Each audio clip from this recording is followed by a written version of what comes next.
김어준의 뉴스공장. 자, 오자 토론 이어갑니다. 이철희 의원, 정용기 수석대변인, 이용주 의원, 진수희 전 장관, 이정미 의원 나오고 계시고요. 자, 그럼 이정미 의원의 지난 대선의 변곡점 이야기 들어보겠습니다. 네. 아니, 저는 선거를 시작할 때부터 정권 교체는 확실히 이루어질 것이다. 이런 확신을 갖고 있었습니다. 그러니까 주권자들을 믿었고, 뭐 자유한국당이나 보수정당의 재집권은 가능하지가 않다. 그리고 전체 한 70%에서 많게는 80% 파이 안에서 야당 내부에서의 개혁 경쟁이 일어나는 것이다. 이렇게 이제 보고 있었는데요. 그 중에 이제 안철수 후보와 이제 문재인 후보가 굉장히 유력한 그 정권 교체 적임자로서의 경쟁이 딱 시작이 되자마자 안철수 후보가 1위 후보가 되기 위한 여러 가지 작전들을 펼치는데 이제 가장 큰 미스는 결국은 굉장히 강력한 개혁성을 보여주고 있는 문재인 후보와 달리 자기는 그럼 좀 더 이렇게 넓은 세력들을 좀 포괄하고 끌어안는 그런 모습을 보이면서 약간 이렇게 이쪽도 저쪽도 아닌, 그래서 이번에 그 개혁 정부를 끌어나갈 적임자로서 안철수 후보에게는 좀 자격이 빠지는 거 아니냐, 이런 평가들이 좀 진행이 되면서 뭐 대세가 형성이 됐다, 이렇게 생각이 들고요. 저희들 입장에서는 이제 진보 정당으로 대선을 완주하면서 의미 있는 득표를 이번에 얻어야 되는 어떤 그런 그 과정에 있었는데, 저희들한테는 이제 뭐라고 해야 되나, 바른정당 12명 의원의 탈당이 굉장히 컸죠. 그러니까 그 과정에서 그게 나쁘게 효과를 그렇죠. 그러니까 동정론이 상당히 일면서 정의당에게 일정 좀 새로움을 기대했던 새로운 어떤 지지자들, 유권자층들이 쭉 유입이 되고 있던 상태였는데, 그 12명 탈당 사태가 딱 터지고 그 다음날 또 그 후보님 따님 관련해서 또 사건이 하나가 있었잖아요. 그리고 나서 바로 그 사전투표가 이루어졌죠. 예. 그러면서 약간 지지율이 딱 주춤하기 시작을 하더라고요. 그러면서 이제 유승민 후보 쪽으로 쭉쭉쭉 빠지는 게 뭐 쭉쭉쭉 해봐야 2, 3%긴 하지만 저희들로서는 그게 굉장히 큰 지지율이었기 때문에 그런 이제 그 양상이 나타나면서 야, 큰일 났다. 저희들 그 당시에는 굉장히 그것 때문에 위기를 많이 느꼈어요. 근데 그때 왜 심상정 아니면 유승민을 선택하라는 캠페인을 아니, 하셨어요? 이 얘기가 굉장히 이상하게 SNS에서 떠돌아가서 저희들 뭐 일일이 그거를 다 대응을 하기도 너무 힘들 정도로 일부 지지자들께서 이 문제 제기를 굉장히 많이 하셨는데, 이제 구세아라 유승민은 지난번 TV 토론에서 국민들이 다 보셨기 때문에 어떤 맥락이신지를 알 것이고, 그리고 나서 어떤 한 그 TV 토론이 있었던 과정에서 저희 김종대 의원님이 그 자리에 참석을 했고, 각 당 후보들에게 자기 후보가 아니면은 어떤 후보를 지지하겠냐, 이런 질문들이 있었어요. 그래서 민주당에서 나오신 분도 뭐 우리가 아니면 누구, 이렇게 이제 각자가 다 얘기를 하는 과정이었고, 저희 김종대 의원은 보수 지지층이라면 홍준표 후보보다는 유승민 후보를 찍는 게 낫다, 이렇게 얘기를 했던 것을 약간 고기만 딱 따가지고 마치 우리가 유승민 캠페인을 했다는 식으로 엄청나게 SNS에서 그게 이제 돌았었죠. 그것도 있었지만 한 번 더 다른 라디오와 인터뷰에서 따로도 질문했어요, 한 번. 그러니까 그 질문들이 다 당신이 지지하는, 그러니까 당신 자당의 후보가 아니라면 누구를 지지하겠느냐라는 질문 속에서 나온 맥락이요. 그렇게 대답했어요? 섭섭하네. 아니 보수 후보층이라면 홍준표가 아니라 유승민이다. 보수 후보층 심상정 후보를 지지할 리가 없잖아. 아니, 그러니까 그 질문이 빈정상하네 오늘. 아니, 이게 아니라 처음 저는 토론회를 못 보고 다른 인터뷰에서 워딩을 했는데, 그때는 보수 후보라면, 그러니까 보수 유권자, 보수 후보라면이라는 전제를 빼고 그 말씀을 하시는 바람에 오해였는지 모르겠지만 하여튼 그 프레임이 더 유포됐거든요. 그래서 의아하다. 왜 이런 전략을 쓸까? 그건 전략이 아니었고요. 전략처럼 보였죠. 이제 후보와 의원. 아니, 그런데 이거는 상식적으로 생각을 해볼 때 바른정당이 보수 혁신을 얘기를 한다 하더라도 정의당은 일관되게 바른정당 자체는 지난 정권에 대한 책임 있는 정당이다라고 하는 것을 일관되게 얘기를 해왔습니다. 그런데 거기서 정의당 아닌 정당 찍으려면 어디 찍을래? 바른정당 찍으세요. 이런 맥락으로 얘기를 했겠어요? 그거는 그런 저는 맥락으로 들렸어요. 그거는 그렇게 이해하고 또 그런 식으로 정의당을 일면 또 공격을 했던 저는 그런 흐름이 있었다고 봅니다. 그거는 어쨌든. 절대 그런 뜻으로 이해할 어쨌든 섭섭한 일도 거고. 아니고 그런 전략을 펼칠 리도 없다라고 하는 네. 것은 좀 분명히 해드릴게요. 예.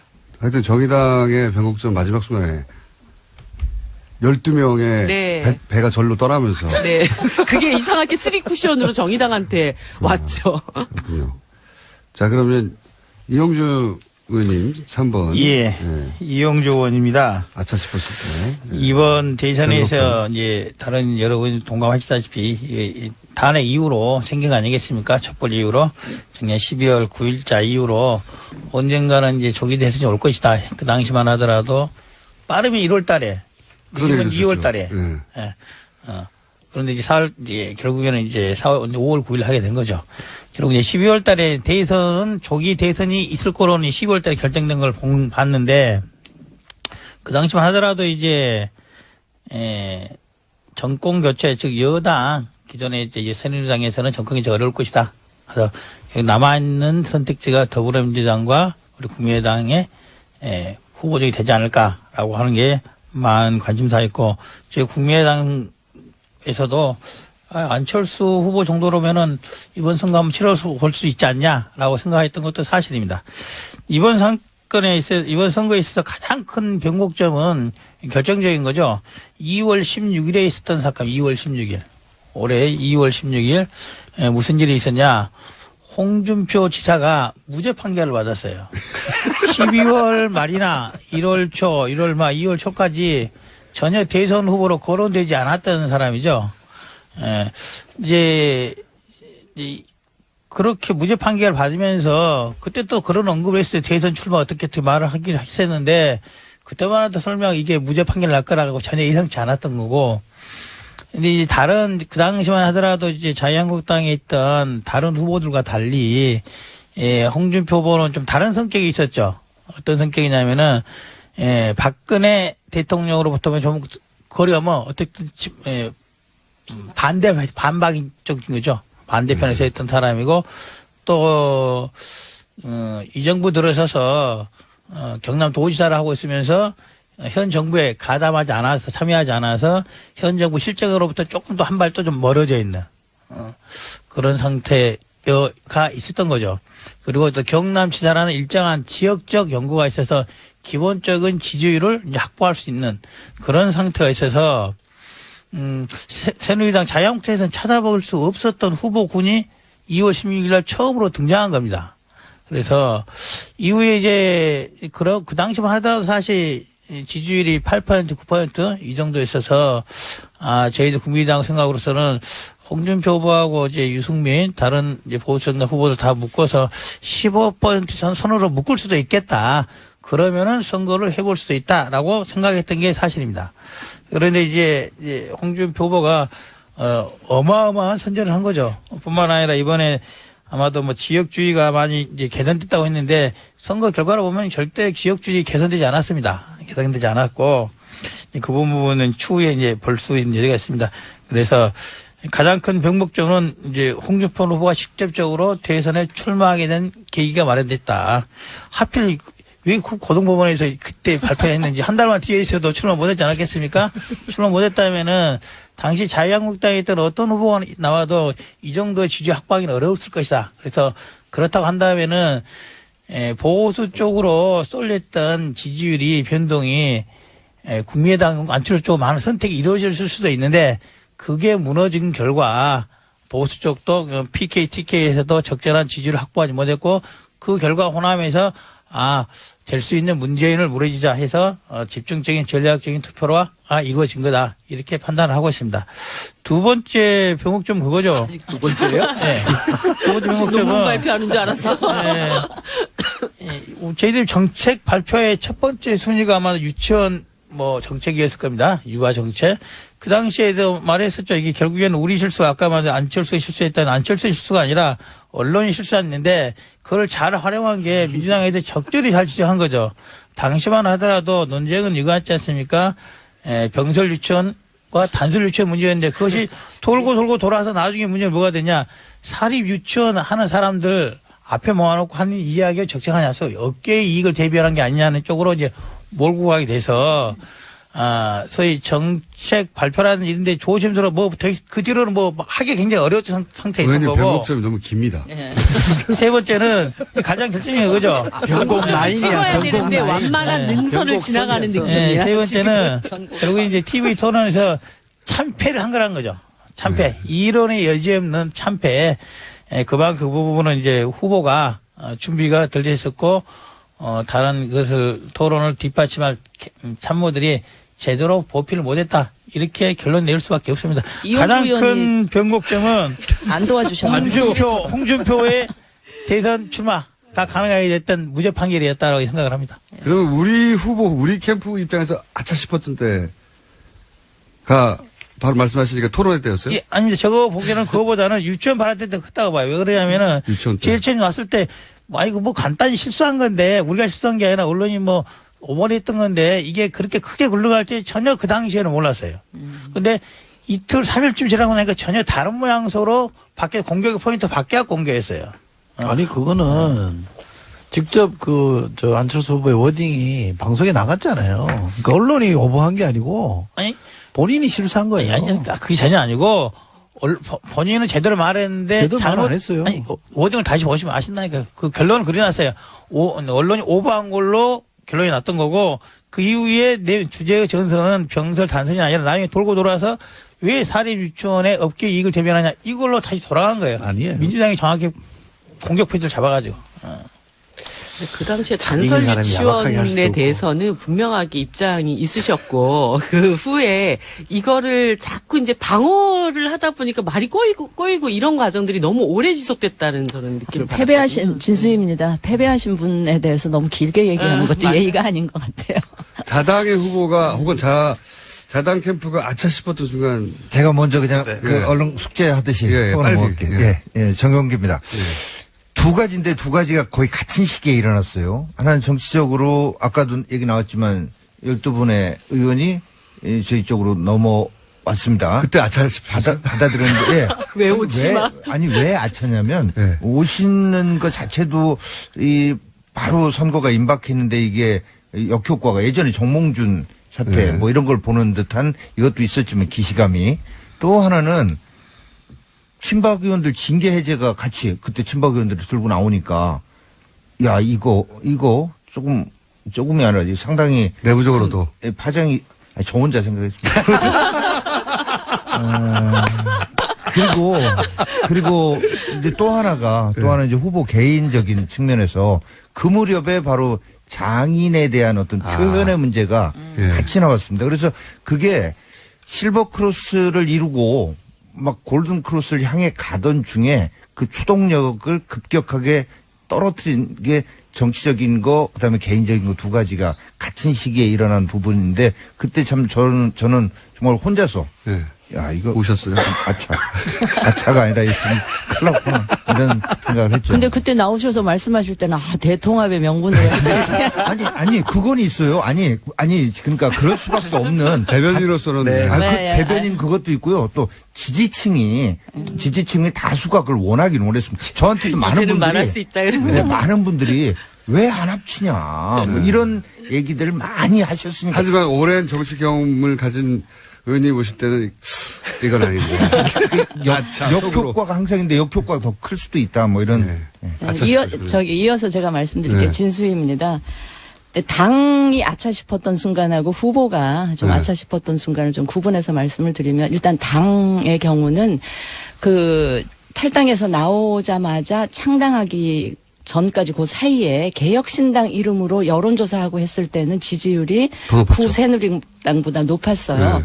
근데 그 무렵에 선거 연령 인하하고 공수처 설치에 대해서 당이 입장을 머뭇거리고 번복하는 바람에 그때 기대가 한번 이제 꺾였고. 실망으로 네. 변하면서 지지율이 그때 꺾였는데 그 이후로 지지율 회복이 참 그리고 힘들더라고요. 그때 단일화 발언이 예, 그랬고 이제 네. 후보가 아차 싶었던 부분이 바로 대선 레이스 시작하자마자 우리 후보가 보수 단일화론을 들고 나왔을 때 캠프 내부에서 좀 아찔했어. 확 꺾였죠. 확. 예. 네. 그랬는데 이제 그 부분은 나중에 TV 토론을 통해서 상당 부분 많이 만회를 했다. 저는 그렇게 평가를 합니다. 예. 단일화. 예, 이철입니다.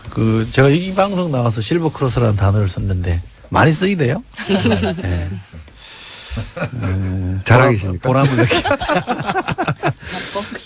예리했습니다. 네, 저는 저희가 유승민 후보에게 TV 토론하면서 그 공공부문 일자리 81만 개 가지고 정책본부장이라고 얘기하라는 거는 실언이었어요. 네, 그래서 그 다음 토론회 때 쿨하게 사과한 거는 뭐 해서 마무리가 잘 됐습니다만 그때는 깜짝 놀랐었어요. 저도.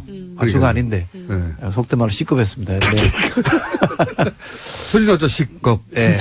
그거 말고는 크게 보면 전략적으로 제가 약간 내부에서도 약간 혼선이 있었던 거는 안철수 후보에 대해서 안철수 후보는 정권교체가 아니다. 이렇게 공격한 적이 있습니다. 근데 그게 내부에서 논쟁이 굉장히 많았는데 그걸 아니라고 그러면 말이 되냐. 정권교체는 정권교체다. 그거 가지고 논쟁이 있었거든요. 근데 빨리 저희가 터닝을 했어요, 사실은. 그래서 그거는 그대로 인정을 하되 어떤 정권교체로 가는 게 맞냐. 그래서 저희가 통합정부도 내고 통합 얘기를 많이 했었거든요. 그 논쟁이 만약에 잘 정리되지 않았더라면 저희도 상당히 좀 혼선이 있었을 텐데 내부에서 조금 논쟁을 하다가 빨리 정리를 해준 게 저는 잘했다고 생각합니다. 그때도 진짜 내부에서 심각했거든요. 내부적으로는. 적폐 얘기를 너무 많이 강조하기 시작하면서 상대 후보들이 적폐 세력이라고 하니까 그게 유권자도 포함되는 거 아니냐. 어떻게 유권자를 이렇게 나누느냐, 분열을 시키냐 이런 공격을 들어왔기 때문에 그 고비 국면을 어떻게 넘기느냐가 굉장히 중요했었는데 저희로서는 정리를 잘해서 이렇게 적폐에서 통합담으로 넘어간 게 저는 굉장히 잘한 선택이었다고 봅니다. 이정미입니다. 너무 적극적으로 동의해 주시니까.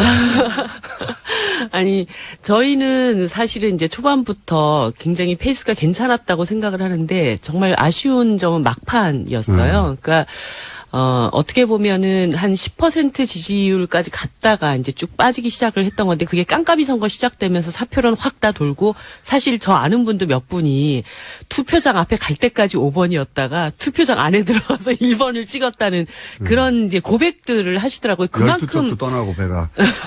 그만큼 이제 정권 교체에 대한 막 절박함 이런 것들이 국민들한테 상당히 있었는데 제가 막판에 안철수 후보 뚜벅이 유세 딱 시작할 때, 막 이런 생각이 딱 들었어요. 우리가 저거 했어야 되는데. 예. 그러니까, 어떻게 보면은 막판에는 정말 읍소를 했어야 됐다. 그러니까 지금 심상정 후보가 너무 고생을 많이 하시고 또 사람들에게 여러 가지 호소들도 많이 했지만 훨씬 더 절박함으로 이 진보 정치를 키워줘야 될 이유에 대해서 뭔가 이렇게 좀 보여주는 이런 것이 좀 있었어야 되는데 사실 그런 구상을 안 했던 게 아닌데 갑자기 안철수 후보가 딱 그걸 먼저 시작을 해버린 거여서 저거 우리가 해야 되는 건데 딱 이때 진짜 삼보일배라도 하시지만. 별 얘기 다 했습니다. 뭐 삼보일배만 얘기해봤겠습니까? 어디 올라가자 머리를 깎자. 정말 죽기 살기를 해야 된다. 그런데 어떤 것도 사실 그렇게 한다고 표가 될까? 아니 얼마나 삭발. 절박하면 그런 얘기까지 나왔겠냐. 뭐 이 말씀. 안 하시고 참 다행이네 삭발은. 그럼요. 아무튼 그게 그 결정적 한 방이 나중에 너무 아쉽다는 막판에. 생각이 들더라고요. 예, 이영주 의원입니다. 항상 마지막에 하시네요 오늘. 저희 안철수 후보죠. 이제 이 부분들은 뭐 당하고 후보하고 약간 좀 좀 멀어져 있달까? 그런 뭐 정책적인 차이가 있어서 이제 발생된 문제를 몇 가지 말씀드릴게요. 이번 이제 토론회 과정이나 이제 전체적인 선거 과정에서 안철수 후보의 개혁성, 이게 또 호남 지지자에 대한 부합성에 대해서 많이 문제가 제기됐던 부분이 몇 가지가 있어요. 첫 번째 경우가 햇볕 정책에 대해서 명확하게 워딩을 안 했다는 거예요. 뭐 찬성은 아니다. 뭐 공과 이런 식으로 말고 찬성한다고 하면 찬성이다 라고 해놓고 뭐 과를 논하고 하면 되는데 어쨌든 끝까지 입에서 찬성이라는 말이 안 나왔다는 것이 저는 막 큰 실수다라고 봅니다. 근데 그렇다고 해서 안철수가 10회 찬성 안 하는 거 아니에요? 찬성해요. 근데 그 말을 안 하는 거야. 보수표를 의식해야 돼. 그런 그러니까 양손에 다 잡으려다가 그 토론 전략은 어디서 당에서 짠 게 아니에요? 캠프에서? 어쨌든 이제 두 번째를 말씀드리면은 이번에도 킹크 같은데 답변이. 두 번째는 이건 뭐 저 득실은 모르겠으나 저희 토론에 가서 여러 가지 경제 분야 하나는 이제 안보 분야로 했지 않습니까? 안보 분야로 펴고 이제 편에 묶일 때 이렇게 묶여야 되니 저쪽으로 다시 묶인 거예요. 어떻게 된 거냐? 저희들이 사드 문제에 있어서 대선 과정에서 안철수 후보가 입장을 변경을 했지 않습니까? 사드 문제에 있어서 저는 그것은 뭐 어느 게 뭐 정책적으로 옳고 그른 걸 떠나서 그 실제 변경한 것이 이후의 선거 과정을 보면은 지난한 길을 간 거다. 토론회라든지 뭘 보더라도 그래서 사드에 관련한 입장을 변경한 부분은 앞으로도 그리고 뒤로도 두고 이제 문제거리가 남을 것이다라는 생각을 합니다. 세 번째 거는 이제 결국에는 사면론에 가는 거죠. 박근혜 사면론에 대해서 한 해 안에 또 논란이 있었지 않습니까? 그것도 어렵게 말하지 말고 그냥 명확히 박근혜 사면 안 하겠다 딱 한마디면 정리가 됐을 텐데. 같은 취지의 말을 굉장히 중의적으로 어렵게 해서 지지자들로 하기면 저게 한다는 소리인지 안 한다는 소리인지, 뭐 이해하지 뭐 혼란을 가지고 한. 이용주 의원님을 메시지 팀에다 보냈어야 되는데. MB 아바타로 대해서도 다른 게 아니라, 사재경 사업 제주도 하겠다 딱 한마디면 해결됐을 문제인데, 그것을 엉뚱하게 또 다른 말을 자꾸 표현을 해서. 그러면 제가 궁금한 건요. 그 그러니까 당 캠프와 상관없는 다른 조직에서 메시지를 만든 거예요? 당 캠프도 있었지만, 뭐, 당 캠프도 사람이 여러 있지 않겠습니까? 어쨌든. 결론적으로 이용주 의원 말씀을 안 들어가지고. 결론은 이제, 소위 이제 정책 부분에 있어서 호남의 지지를 얻지 못한 여러 개 부분, 그리고 이제 사드의 문제에서는 보수 쪽의 문제에 있어서도 그쪽에서 문제가 생긴 거다. 저는 이렇게 생각을 합니다. 그래서 우리나라 정치에서 중도라고 하는 게 참 이 포지셔닝 하기가 굉장히 하긴 한 것 같아요. 이번에 그리고 일본한테 저희가 도움을 드린 게 힘내라 심상정, 굳세어라 심상정 잘한다. 저도 그렇고 그 얘기할 때마다 했더니 짜증나서 죽는 줄 알았어요, 정말. 일본을 쫙 몰렸어요. 저희 원래 도와주시려고 그런 거였어요? 에이, 설마. 그러니까. 설마 홍준표 후보 얘기 듣고 그렇게 옮겼겠어요. 뜻대로 안 돼요, 그죠? 그러니까. 인생사가. 민주당에서 표를 빼서 정의당으로 가라고 쳤는데. 저희 이번 입장에서는 진짜로 정의당과 심상정 후보가 정말 파이팅하고 좋은 결과가 나오기를 제발 그러지 말아주세요. 진심으로 말하는데 이 진정성이 통하지 않았습니다. 근데 제가 보기에 심상정 후보가 굳세어라 유승민 그거는 좀 효과가 있었다고 봐요. 네. 우리가 조금 플러스가 그렇죠. 됐다고 보는데 여기 마이너스 거기 플러스. 이번 캠프에서 뭐 굳세어라 힘내라 심상정 했다 그래서 결과적으로는 저는 진짜 그때마다 정말 그게 어떤 결과를 낳을지를 알기 때문에 짜증이 너무 나는 거예요. 근데 결과에 영향을 별로 안 줬을 것 같아요. 자, 그러면 간단하게 시간이 거의 다 돼가지고 앞으로 정계 개편이라고까지 좀 거창하고 각 당에 큰 변화가 있을 게 있나요? 간단하게 앞으로 우리 당은 예를 들어서 제가 이런 질문을 드린 이유 중에 하나가 바른당과 국민의당이 합쳐진다는 얘기가 하도 많이 나와가지고 그럴 일 없습니다. 이용주 의원입니다. 명확합니다. 제가 먼저 이야기하려고 그랬는데 바른정당 절대 안 합니다. 절대 안 합니까? 예. 근데 원내대표님들끼리는 왜 그러시는 거예요? 글쎄 그래서 원내대표는 왜 개인 입장을 그렇게 얘기하는지 당의 다수는 그런 생각 안 하고 있어요. 원내대표들은 곧 떠나가려고 원내대표들이. 근데 정영기입니다. 근데 지금 아무튼 정계에 어떤 변화가 있다면 첫 번째 시발점이 바른정당일 거다라고 하는 거에는 대체적으로 인식이 같은 것 같습니다. 어떻게 해요? 아니, 지금 당장에 지금 국민의당 얘기도 나오고 있고요. 네. 방금 이용주 의원 말씀하셨듯이 교섭단체 20석에 딱 걸려 있기도 하고요. 자유한국당에서 땡깁니까, 바른정당은? 아니, 그게 아니라 보수 지지층, 이번 대선 내 보수의 패배는 결국은 보수 분열입니다. 그래서 그런 측면에서 보수의 어떤 단합 이런 거를 바라는 네. 지지층들의 욕구가 있습니다. 바른정당을 흡수한다는 얘기죠. 아니. 근데 그게 아니라 내부적으로 요인이 있다. 그래서 아까도 말씀하셨는데 그러니까 반기문을 일종의 구세주처럼 반기문을 후보로 만들려고 하는 그런 분들이 있었는데 아직도 그중에 대장이신 분은 바른정당 안에 계세요. 김무성 의원요? 뭐 아까부터 전 특정인 이름은 직접 말씀 안 드립니다. 네, 그래서 그런 것들이 어찌 됐건 그런 것들이 내부에서의 원심력으로 작동할 수 있는 그런 김무성 의원과 얘기 중입니까?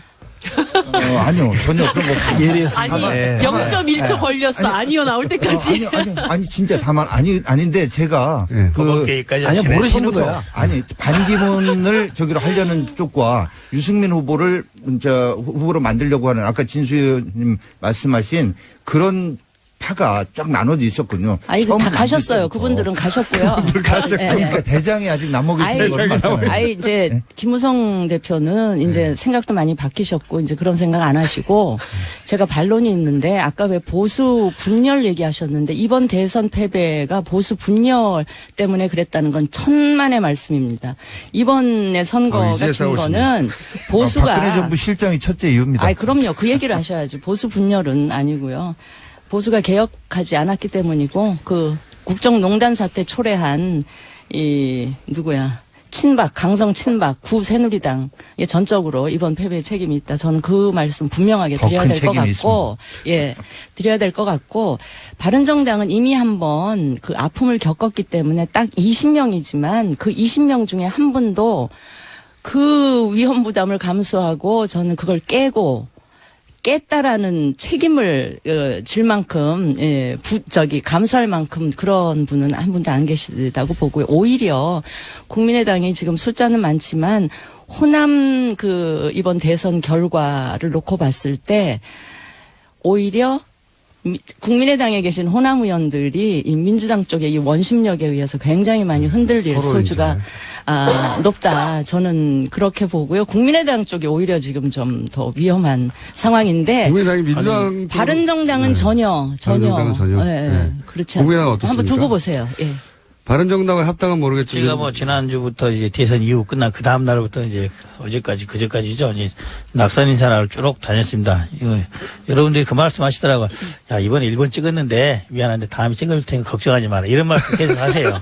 무슨 취지냐면은 위로 아니에요, 그냥? 호남에서는 전략적 투표 차원에서 7대3으로 찍었다라고 저는 평가를 합니다. 뿐만 아니라 이번에 만약에 이제 바른정당이 교섭단체가 무너지게 된다면은 그거는 자유한국당으로 의원이 가서가 아니라 민주당 쪽으로 가서 그럴 가능성이 높다. 바른정당에서 민주당으로요? 그렇죠.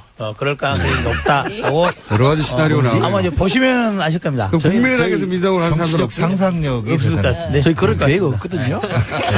서로 계획은 없는데 도대체 이런 말들은 어디서 나오는 거예요? 혹시 정의당은 그런 정계개편과 관련된 얘기가 없죠? 내부적으로. 저희는 어쨌든 200만 표 이번에 이걸 기초로 단단히 진보정당의 길을 잘 가려고 합니다. 그러죠? 네. 저희도요, 220만 8,771표. 이거는 진짜 소신투표 한 표 한 표가 모여서 이렇게 된 거고요. 이걸 가지고 우리는 개혁 보수 얘기를 꿋꿋하게 담대하게 하겠습니다. 요거 한 가지 말씀드리고 싶은데. 시간이 다 됐는데. 잘리는 거예요? 아니, 짧게 하시죠. 짧게. 아니, 촛불 개혁을 바랬던 많은 유권자들이 선거에서는 이게 제로섬 게임이 되다 보니까 서로 굉장히 또 반목하고 이렇게 응어리진 것들이 많으신 것 같아요. 이 문제를 해결하기 위해서 정말 이번 정부에서 선거제도 개혁이 꼭 이루어졌으면 하는 그런 바람이 있습니다. 자유한국당은 반성하겠습니다. 개혁하겠습니다. 네, 국민의당은 699만 8,342표를 믿고 다시 시작하도록 하겠습니다. 저희는 557만 표겠거든요. 차이로. 자, 여기까지 하고요.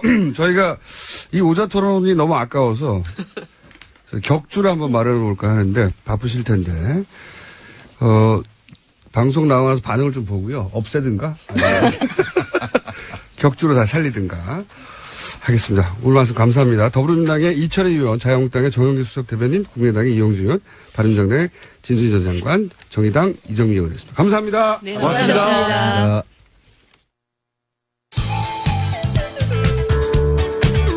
날이 좋아서, 날이 좋지 않아서, 날이 적당해서 공장장과 함께한 모든 아침이 눈부셨다.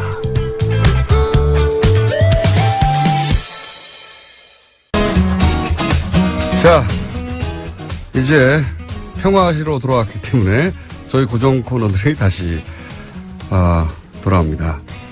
국제 정세를 알아보는 시간, 르몽드 디플로마티크 임상훈 의원님 나오셨습니다. 안녕하십니까? 네, 안녕하십니까? 네.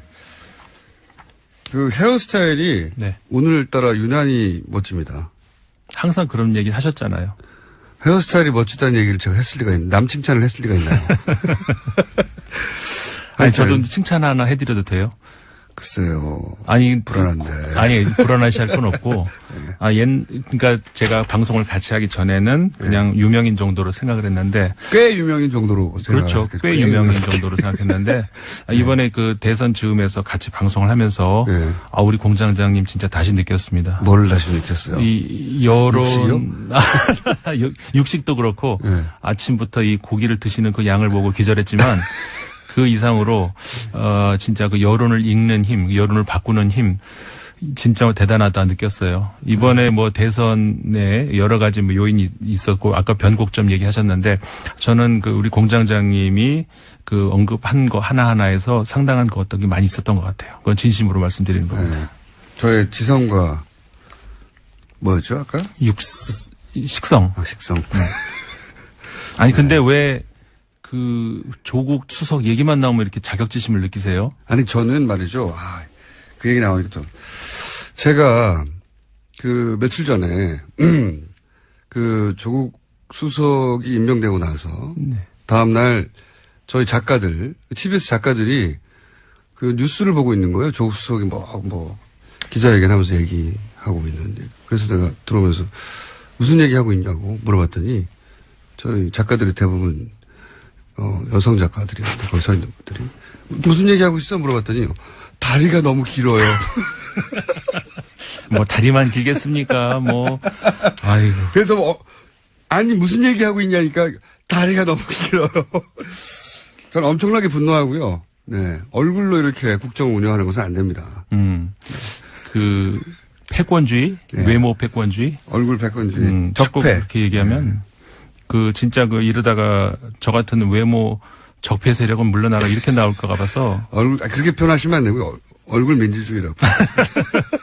네, 얼굴 자유주의. 얼굴 다중. 얼굴 다중. 오늘 그 멘트도 정말 좋으셨어요. 다중이요? 네, 아까 들었는데. 오. 제가 지성과 식성을 겸비했어요. 그러네요, 진짜. 근데 사실은 오늘 말씀드리려고 하는 것에도 좀 연결이 되지만, 그러니까 다중이라는 것이 처음 등장한 게 뭐 우리나라는 물론 아니고 21세기 어떤 큰 현상 아니겠습니까?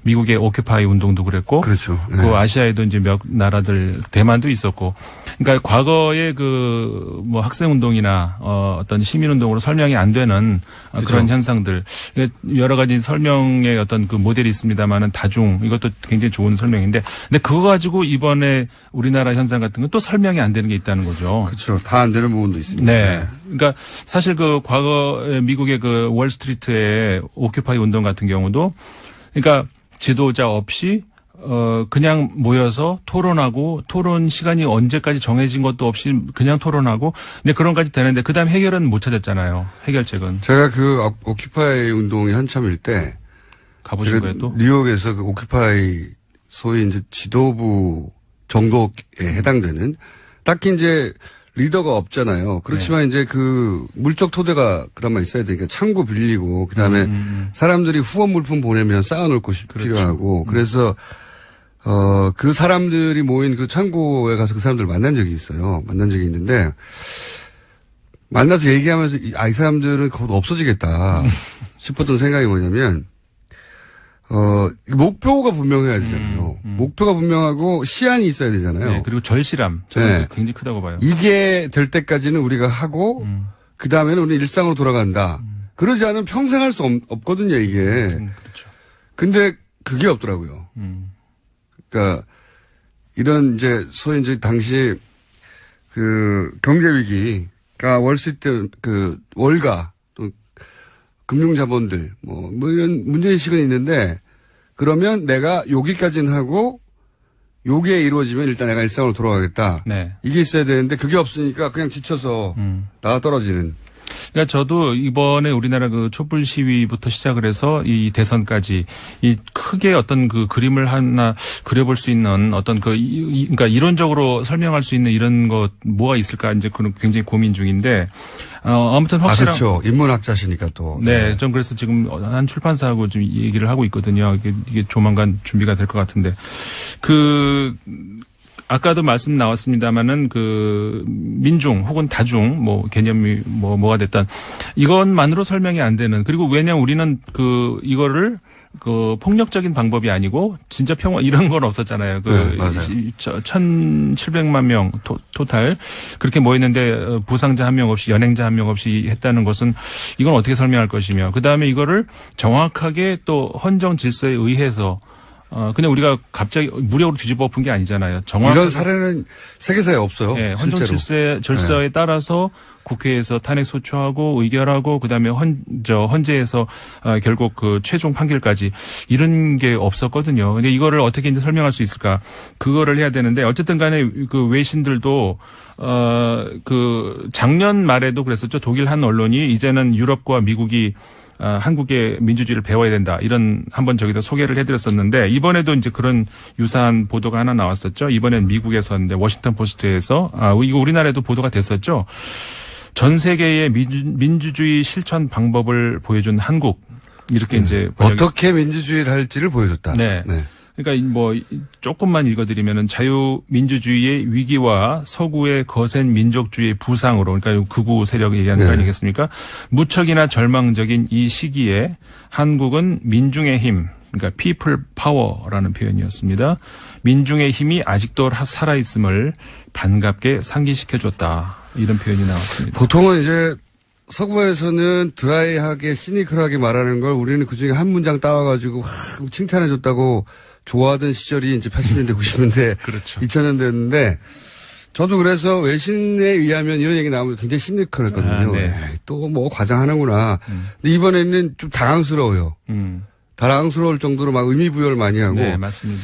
왜냐하면 이제 유럽이든 미국이든 그 트럼프로 대변되는 또 르펜으로 대변되는 또는 뭐 브렉시트로 대변되는 그 우파당이 거의 극우적인 움직임이 자국 내에서 당황스러울 정도로 막 있는데. 그렇죠. 예. 그러니까 갑자기 한국에서 이런 일이 벌어지니까. 네, 그 유럽에서는 민주주의의 위기다 이런 이야기가 이제 계속 나오고 있거든요. 그냥 수사가 아니라 레토릭이 아니라 정말로 위기로 받아들이고 있어요. 그래서 이제 제가 지난주에도 말씀드렸던 그 책 번역했다는 것도 그 위기에 대한 어떤 타겟 이런 이제 관련 그런 내용이거든요. 그러니까 실제로 위기를 그리고 이번에 그 프랑스에서도 대선이 있었잖아요. 네. 기존 정당 사회당과 공화당이 몰락을 한 것이 다른 이유가 아니라 바로 아까 말씀하셨던 것처럼 극우 세력이 그게 점점 커지는 데 대해서 제대로 그 어떤 그 대응책을 내놓지 못하고 네. 이런 데 대해서 실망감 그러면서 이 극우를 막아야 되겠다는 그 어떻게 보면은 뭐 그게 절실함도 있겠습니다만은 대책이 그러니까 없었다는 거예요. 다른 게 극우를 막아야 되겠다는 거 외에는 그러니까는 극우가 왜 나왔는데 그러니까 그걸 어떻게 해야 되는데 이런 거에 대한 대답은 전혀 내놓지 못하고 극우가 대통령 되는 건 막아야 된다. 그러니까는 어떻게 보면은 절실함의 어떤 그 표현 그러다 보니까 어떻게 그 중도에서 아주 젊은 신예가 대통령이 되는 그런 결과가 났습니다만은 저는 이런 생각이 들어요. 그때가 90년대였나요? 제 기억이 일본에서 사회당에서 이제 저 총리가 잠깐 나온 적이 있었잖아요. 그게 이제 그런 거죠. 오로지 그 자민당의 장기 집권은 막아야 된다라는 그게 오래 못 가잖아요. 그렇죠. 민주당에서도 한번 나왔는데. 네, 민주당에서 나왔었고. 네. 오래 못 갔습니다. 네. 잠깐 깜빡하고 더 지지율이 떨어지며 네. 쟤들한테는 집권 기회를 주면 안 되겠구나라는 인상만 남기고. 그러니까 그래서 저는 이제 프랑스에서 새로 대통령 나오는데 뭐 악담을 퍼붓는 건 좀 미안하지만 사실 그 콘텐츠가 좀 부족한 거는 사실이거든요. 대통령이 새로 네. 대통령이. 그래서 어쨌든 간에 그런 전체적인 세계적인 흐름이 그렇게 가고 있는데 민주주의가 이거 되는구나 희망을 줬다는 그런 메시지를 우리나라에서 이제 줬다 이런 평가들이 있는 거죠. 그게 외신이 너무 많아서 묶어서 지금 얘기를 하고 있는데 제 생각에는 이제 인문학자들이나 정치학자들이 한국의 현상에 대해서 분석하고 이건 어떻게 어떤 모델이냐. 네. 이전에 없던 거니까 그런 이야기들이 나올 것 같아요. 예. 네. 필요하죠. 이게 문재인 대통령이 됐다는 데 주목하기보다는 네. 이 전체 과정을 주목하고 있는 거거든요. 그렇죠. 예. 이 전체 과정이 어떻게 저럴 수가 있지? 네. 그런 외신도 많고 그런 외신 기자들도 많습니다. 굉장히 그렇죠. 인상적이었다고 과정 전체가. 네. 그러니까 이게 결국은 문재인 대통령이 이제 당선이 됐다. 그럼 뭐가 달라질 것인가? 뭐 이거에 대해서 가장 몇 개의 키워드만 얘기를 하자면 미국 쪽에서는 그러니까 미국에서는 사실 굉장히 50초밖에 안 남았기 때문에 네. 그 자율성 이거를 많이 얘기가 나와요. 미국 언론에서는 자율성 얘기했고 그다음에 독일이라든가 이런 데서는 대화 이제 한 가지 몇 가지 키워드만 얘기하자면 이제 그런 얘기가 나오는 거죠. 그러니까는 어떻게 보면은 그 말들이 그 문재인 대통령의 뭐라고 할까요? 새로운 그 외교 안보 전략 이런 데에서 이제 표시를 잘 해주는 어떤 그런 말들이 아닌가 이런 생각이 듭니다. 다음 시간에는 그러면 각국별로 4대국 4대국도 보내고 독일도 보내요. 독일이 4대국에 안 들어가서 독일이 보냈다는 얘기가 안 나오는데 다른 나라들 싹 훑어서 네. 각국의 반응이나 짚어볼까 합니다. 다음 네. 오늘 여기까지 하겠습니다. 르몽드 디플로마틱 임상훈 위원이었습니다. 감사합니다. 네, 감사합니다. 저는 김원준이었습니다. 내일 뵙겠습니다. 안녕.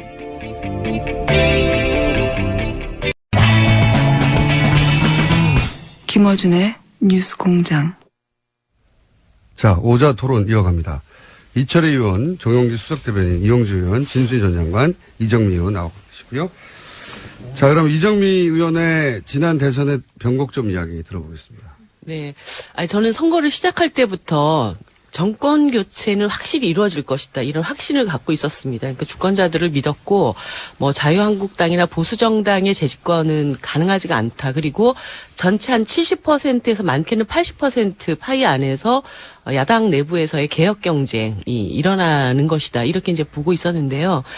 그 중에 이제 안철수 후보와 이제 문재인 후보가 굉장히 유력한 그 정권 교체 적임자로서의 경쟁이 딱 시작이 되자마자 안철수 후보가 1위 후보가 되기 위한 여러 가지 작전들을 펼치는데 이제 가장 큰 미스는 결국은 굉장히 강력한 개혁성을 보여주고 있는 문재인 후보와 달리 자기는 그럼 좀 더 이렇게 넓은 세력들을 좀 포괄하고 끌어안는 그런 모습을 보이면서 약간 이렇게 이쪽도 저쪽도 아닌 그래서 이번에 그 개혁 정부를 끌어나갈 적임자로서 안철수 후보에게는 좀 자격이 빠지는 거 아니냐 이런 평가들이 좀 진행이 되면서 뭐 대세가 형성이 됐다 이렇게 생각이 들고요.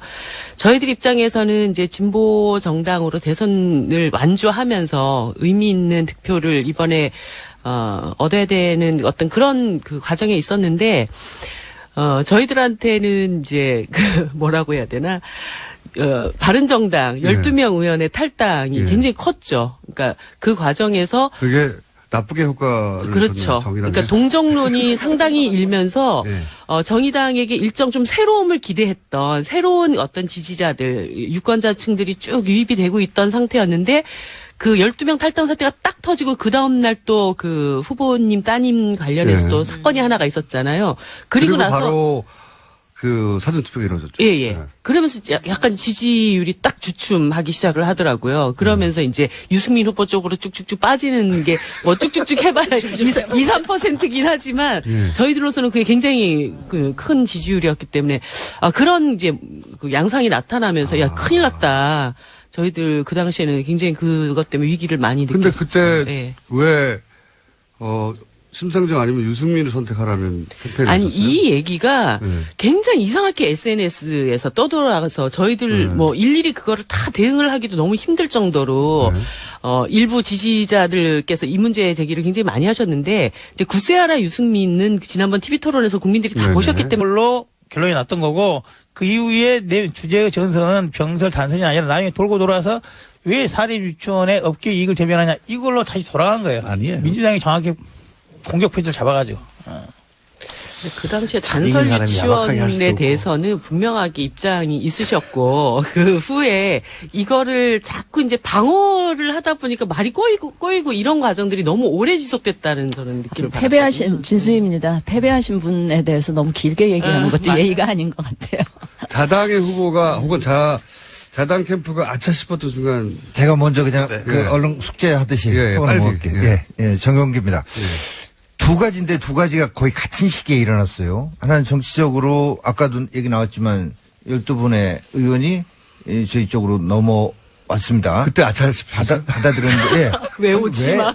왜 아차냐면 오시는 것 자체도 바로 선거가 임박했는데 이게 역효과가 예전에 정몽준 사태 뭐 이런 걸 보는 듯한 이것도 있었지만 기시감이 또 하나는 친박 의원들 징계 해제가 같이 그때 친박 의원들이 들고 나오니까 야 이거 조금이 아니라 상당히 내부적으로도 파장이 저 혼자 생각했습니다. 그리고 이제 또 하나 이제 후보 개인적인 측면에서 그 무렵에 바로 장인에 대한 어떤 표현의 문제가 같이 나왔습니다. 그래서 그게 실버 크로스를 이루고 막 골든 크로스를 향해 가던 중에 그 추동력을 급격하게 떨어뜨린 게 정치적인 거 그다음에 개인적인 거 두 가지가 같은 시기에 일어난 부분인데 그때 참 저는 정말 혼자서 야 이거 오셨어요? 아차가 아니라 지금 큰일 났구나 이런 생각을 했죠. 근데 그때 나오셔서 말씀하실 때는 대통합의 명분으로 아니 그건 있어요. 아니 그러니까 그럴 수밖에 없는 대변인으로서는 대변인 그것도 있고요. 또 지지층이 다수가 그걸 원하기는 원했습니다. 저한테도 많은 분들이 왜 안 합치냐 뭐 이런 얘기들을 많이 하셨으니까. 하지만 오랜 정치 경험을 가진 의원님 오실 때는 이건 아닙니다. 역효과가 항상 있는데 역효과가 더 클 수도 있다 뭐 이런. 이어서 제가 말씀드릴게요. 진수희입니다. 당이 아차 싶었던 순간하고 후보가 좀 아차 싶었던 순간을 좀 구분해서 말씀을 드리면 일단 당의 경우는 그 탈당에서 나오자마자 창당하기 전까지 그 사이에 개혁신당 이름으로 여론조사하고 했을 때는 지지율이 새누리당보다 높았어요. 이제 홍준표 후보가 직접적으로 대선에 출마하게 된 계기가 마련됐다. 하필 왜 고등법원에서 그때 발표했는지 한 달만 뒤에 있어도 출마 못했지 않았겠습니까? 출마 못했다면은 당시 자유한국당에 있던 어떤 후보가 나와도 이 정도의 지지 확보하기는 어려웠을 것이다. 그래서 그렇다고 한다면은 보수 쪽으로 쏠렸던 지지율이 변동이 국민의당 안철수 쪽 많은 선택이 이루어졌을 수도 있는데 그게 무너진 결과 보수 쪽도 PK, TK에서도 적절한 지지를 확보하지 못했고 그 결과 호남에서 될 수 있는 문재인을 무너지자 해서 집중적인 전략적인 투표로 이루어진 거다 이렇게 판단을 하고 있습니다. 두 번째 병목점 그거죠. 두 번째요? 네. 두 번째 병목점은 논문 발표하는 줄 알았어. 저희들 정책 발표의 첫 번째 순위가 아마 유치원 정책이었을 겁니다. 유아 정책. 그 당시에도 말했었죠. 이게 결국에는 우리 실수가 아까 말한 안철수가 실수했다는 안철수의 실수가 아니라 언론이 실수했는데 그걸 잘 활용한 게 민주당에서 적절히 잘 지적한 거죠.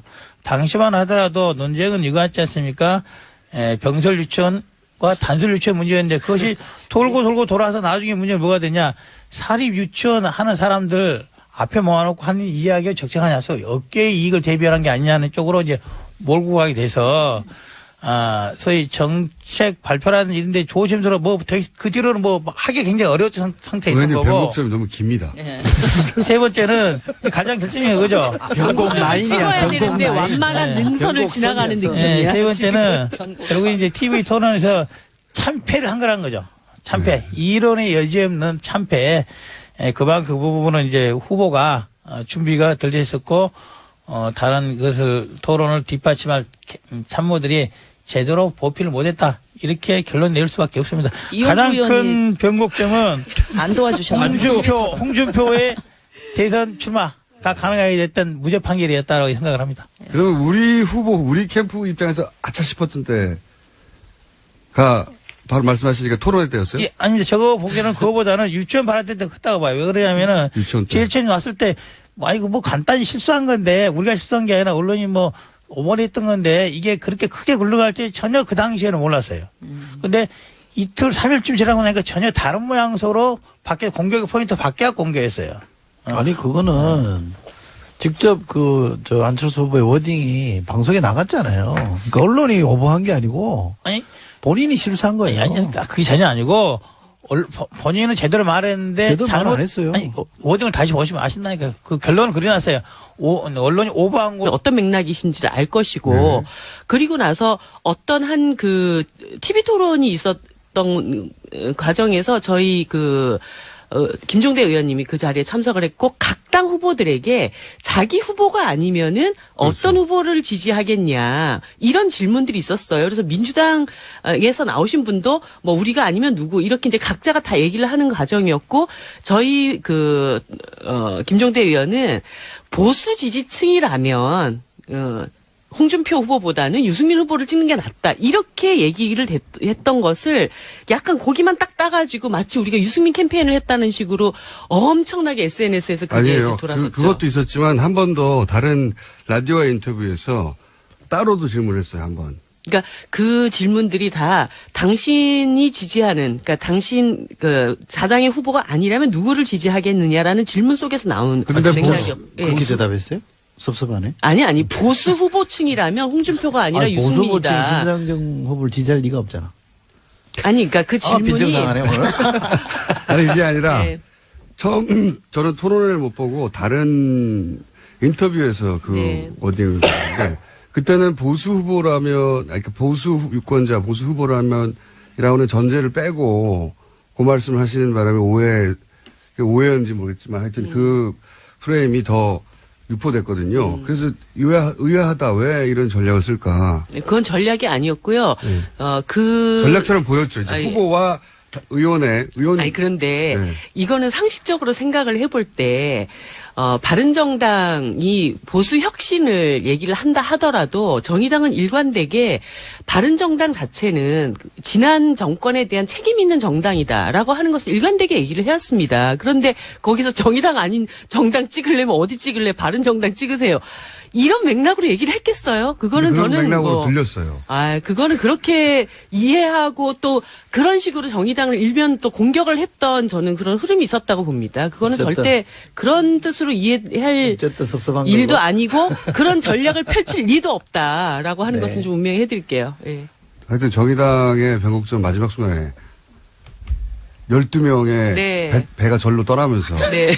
그게 이상하게 3쿠션으로 정의당한테 왔죠. 그렇군요. 자, 그러면 이용주 의원님 3번. 예. 이용주 의원입니다. 아차 싶었을 때. 이번 대선에서 이제 다른 여러분 동감하시다시피 탄핵 이후로 생긴 거 아니겠습니까? 촛불 이후로 작년 12월 9일자 이후로 언젠가는 이제 조기 대선이 올 것이다. 그 당시만 하더라도 빠르면 1월 달에 지금은 2월 달에. 그런데 이제 결국에는 이제 5월 9일 하게 된 거죠. 결국 이제 12월 달에 조기 대선이 있을 거로는 12월 달에 결정된 걸 봤는데, 그 당시만 하더라도 이제, 정권 교체, 즉 여당, 기존에 이제 새누리당에서는 정권 교체가 어려울 것이다. 그래서 남아있는 선택지가 더불어민주당과 우리 국민의당의 후보적이 되지 않을까라고 하는 게 많은 관심사였고, 저희 국민의당에서도 안철수 후보 정도로면은 이번 선거 한번 치러서 볼 수 있지 않냐라고 생각했던 것도 사실입니다. 이번 선거에 있어서 가장 큰 변곡점은 결정적인 거죠. 2월 16일에 있었던 사건, 2월 16일. 올해 2월 16일 무슨 일이 있었냐. 홍준표 지사가 무죄 판결을 받았어요. 12월 말이나 1월 초, 1월 말, 2월 초까지 전혀 대선 후보로 거론되지 않았던 사람이죠. 이제 그렇게 무죄 판결을 받으면서 그때 또 그런 언급을 했어요. 대선 출마 어떻게 말을 하긴 했었는데 그때만 해도 설명 이게 무죄 판결 날 거라고 전혀 예상치 않았던 거고. 근데 이제 그 당시만 하더라도 이제 자유한국당에 있던 다른 후보들과 달리, 홍준표 후보는 좀 다른 성격이 있었죠. 어떤 성격이냐면은, 박근혜 대통령으로부터 좀 거리면 어떻게, 반박적인 거죠. 반대편에 서 있던 사람이고, 또, 이 정부 들어서서, 경남 도지사를 하고 있으면서, 현 정부에 참여하지 않아서 현 정부 실정으로부터 조금 더 한 발 또 좀 멀어져 있는 그런 상태가 있었던 거죠. 그리고 또 경남지사라는 일정한 지역적 연구가 있어서 기본적인 지지율을 이제 확보할 수 있는 그런 상태가 있어서 새누리당 자유한국당에서는 찾아볼 수 없었던 후보군이 2월 16일 날 처음으로 등장한 겁니다. 그래서 이후에 이제 그 당시만 하더라도 사실 지지율이 8% 9% 이 정도 있어서 저희들 국민의당 생각으로서는 홍준표 후보하고 이제 유승민 다른 이제 보수정당 후보들 다 묶어서 15% 선으로 묶을 수도 있겠다. 그러면은 선거를 해볼 수도 있다라고 생각했던 게 사실입니다. 그런데 이제 홍준표 후보가 어마어마한 선전을 한 거죠. 뿐만 아니라 이번에 아마도 뭐 지역주의가 많이 이제 개선됐다고 했는데 선거 결과를 보면 절대 지역주의 개선되지 않았습니다. 개선되지 않았고 그 부분은 추후에 이제 볼 수 있는 여지가 있습니다. 그래서 가장 큰 병목점은